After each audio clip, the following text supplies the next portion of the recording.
आज हम बात करेंगे यूट्राइन फाइब्रॉइड्स के बारे में। क्या होते हैं फाइब्रॉइड्स? फाइब्रॉइड्स मतलब कि एक नॉन कैंसरस गांठ जो यूट्रस में ग्रो होती है। उसके बहुत सारे अलग अलग टाइप के सिम्टम्स होते हैं। फाइब्रॉइड्स का कारण क्या हो सकता है? एक फीमेल के बॉडी में जो हार्मोन्स होते हैं, जो सेक्स हार्मोन्स होते हैं, जिसका नाम होता है ईस्ट्रोजन एंड प्रोजेस्टेरॉन, जब तक उनका प्रेजेंस रहता है बॉडी में, तब फाइब्रॉइड ग्रो होते रहते हैं। दूसरा जेनेटिक कॉज होता है और बहुत सारे रिस्क फैक्टर्स होते हैं कि किन लोगों में फाइब्रॉइड्स आने के चांसेस ज़्यादा होते हैं। पहला कारण है कि जिनके फैमिली में किसी को फाइब्रॉइड या फिर यूट्रस की गांठ हो, तो उन लोगों में, उन औरतों में फाइब्रॉइड्स होने के चांसेस ज़्यादा है।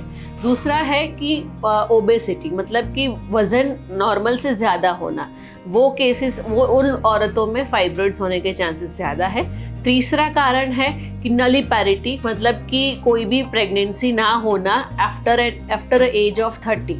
जिन लोगों का प्रेगनेंसी डिले होता है उन औरतों में भी फाइब्रॉइड ज़्यादा दिखाए जा सकते हैं।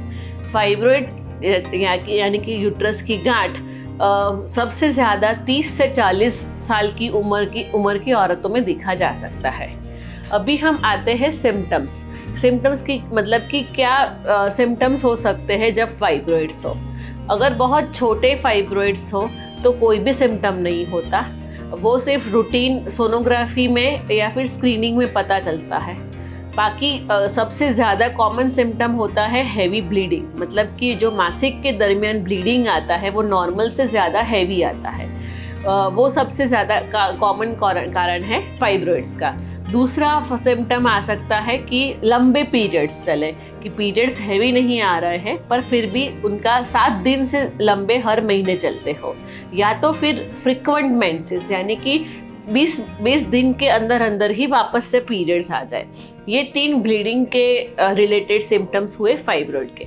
इसके अलावा सिम्टम्स हो सकते हैं कि पेट में दर्द होना, प्रेशर होना, मोस्टली जो लोअर पार्ट ऑफ एब्डोमेन होता है उसमें ज़्यादा पेन और प्रेशर होता है।